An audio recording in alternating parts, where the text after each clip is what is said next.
1757 एक साल जिसने भारत का इतिहास बदल दिया। एक युद्ध जिसने सत्ता तो नहीं बदली, लेकिन एक पूरे देश की तकदीर लिख दी। पलासी का युद्ध सैन्य संघर्ष नहीं था, ये एक साजिश थी।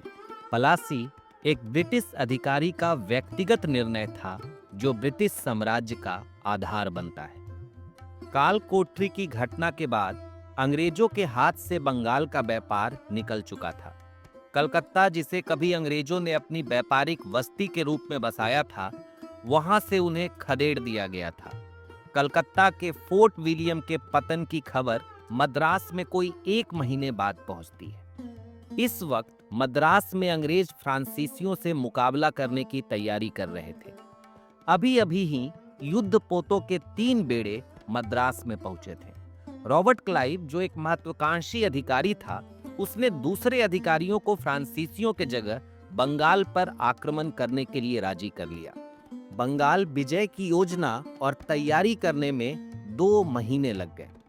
18 अक्टूबर को 785 यूरोपीय सैनिक, 940 सिपाही और 300 नौसैनिकों की सेना मद्रास से रवाना हुई। इससे पहले के किसी भी युद्ध में अंग्रेज इतनी बड़ी सेना के साथ भारत में नहीं उतरे थे।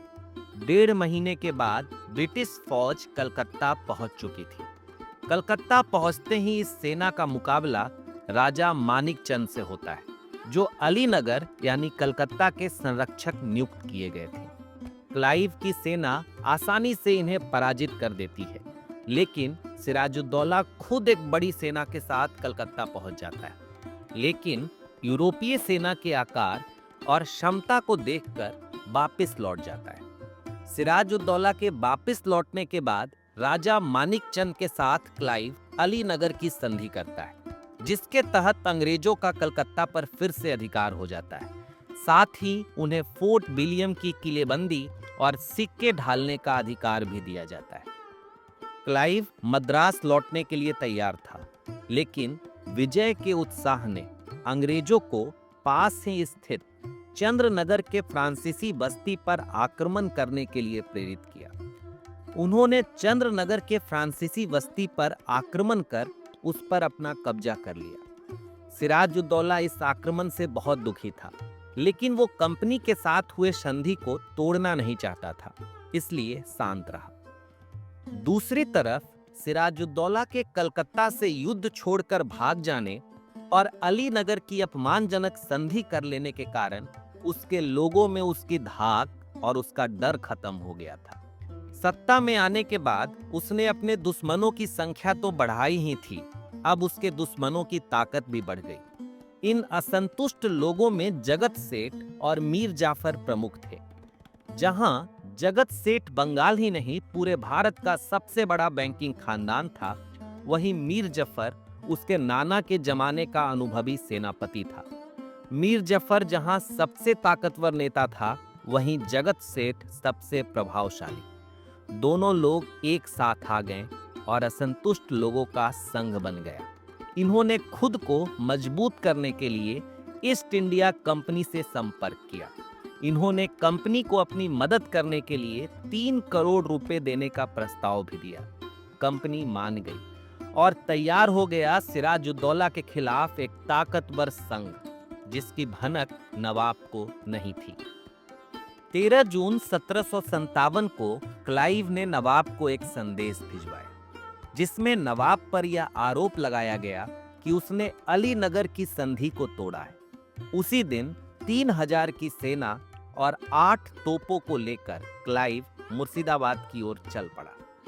मुर्शिदाबाद से कुछ पहले ही पलासी के मैदान में क्लाइव ने डेरा डाल लिया। इस युद्ध के लिए क्लाइव पूरी तरह से आश्वस्त नहीं था।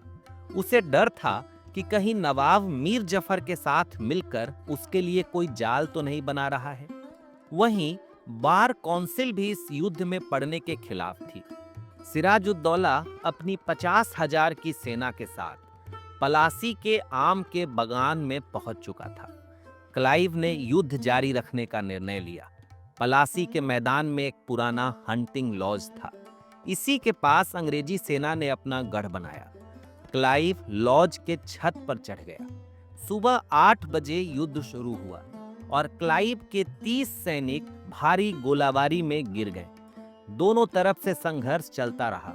दोपहर में अचानक से तेज बारिश हुई, जिसमें क्लाइव के सैनिकों ने तिरपाल में छिपकर अपनी बंदूकों और तोपों को गीला होने से बचाया, जबकि नवाब की सेना ऐसा नहीं कर सकी। बारिश के खत्म होते होते नवाब के सैनिकों के बंदूकें भीग के शांत हो गई। नवाब के घुड़सवार दस्ते के सेनापति मीर मदान को लगा कि दुश्मन की बंदूकें भी बेअसर हो गई है और उसने अपने कमान में 5000 अफगान घुड़सवार टुकड़ियों के साथ कंपनी पर आक्रमण करने के लिए आगे बढ़ा। लेकिन कंपनी के बंदूकों और तोपों ने गोलियों की बारिश कर दी। मीर मदान के पेट में एक तोप का गोला लगा और वह मारा गया। इधर मीर जफर के नेतृत्व में नवाब के सैनिकों का एक बड़ा हिस्सा युद्ध मैदान से लौटने लगा, जिसके बाद भागने के लिए भगदड़ मच गई। सिराजुद्दौला अपने सैनिकों को वापस जाता देख खुद भी मैदान छोड़कर ऊंट पर सवार होकर भाग जाता है। पलासी का युद्ध एक ऐसा युद्ध है जिसे वास्तव में युद्ध के मैदान पर नहीं लड़ा गया। इस युद्ध का निर्णय बहुत पहले ही धोखेबाजी के सहारे तय हो गया था। क्लाइव ने नवाब का पीछा 6 मील तक किया। बाद में क्लाइव और मीर जफर की मुलाकात होती है। मीर जफर को बंगाल का नवाब घोषित किया जाता है।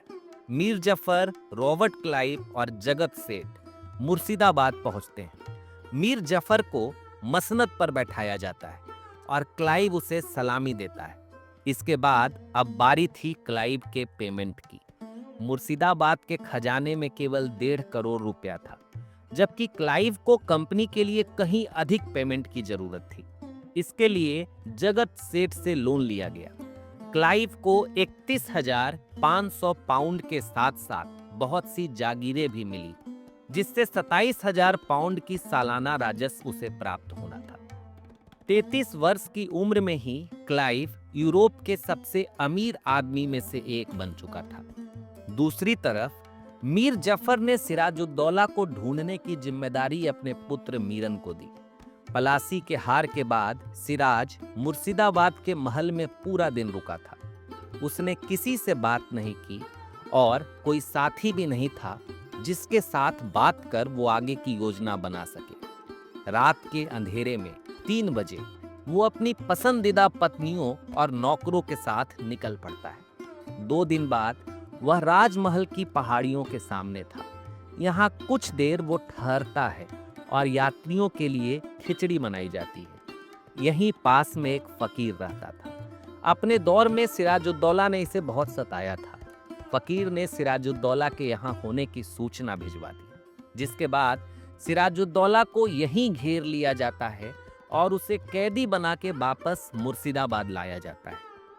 मुर्शिदाबाद में मीर जफर से सिराज माफी मांगता है और अपनी जान की भीख मांगता है, लेकिन वो अपनी बात पूरी भी कर पाता उससे पहले ही मीरन के आदेश पर उसकी हत्या कर दी जाती है।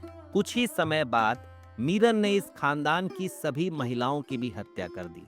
करीब 70 बेगमों को एक नाव में बिठाकर हुगली नदी में लाया गया, जहां नाव को डुबो दिया गया। बस एक महिला बच गई थी, लुफ्त उन निशा। ये सिराजुद्दौला की बेगम थी और बहुत खूबसूरत थी। मीरन और उसके पिता मीर जफर दोनों ने इसे विवाह के लिए प्रस्ताव दिया, लेकिन इसने यह कहकर मना कर दिया कि वो पहले हाथी की सवारी कर चुकी है, अब गधे की सवारी नहीं करेगी।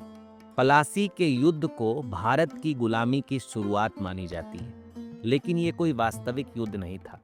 इस युद्ध का निर्णय क्लाइव का व्यक्तिगत निर्णय था और इसमें विजय भी क्लाइव की व्यक्तिगत साहस का परिणाम था। इस युद्ध के बाद भी बंगाल में नवाबी जारी रहा। यदि इस युद्ध के बाद किसी वास्तविक युद्ध में अंग्रेजों को पराजित कर दिया गया होता तो निश्चित तौर पर पलासी का युद्ध इतिहास में इतना महत्व नहीं पाता।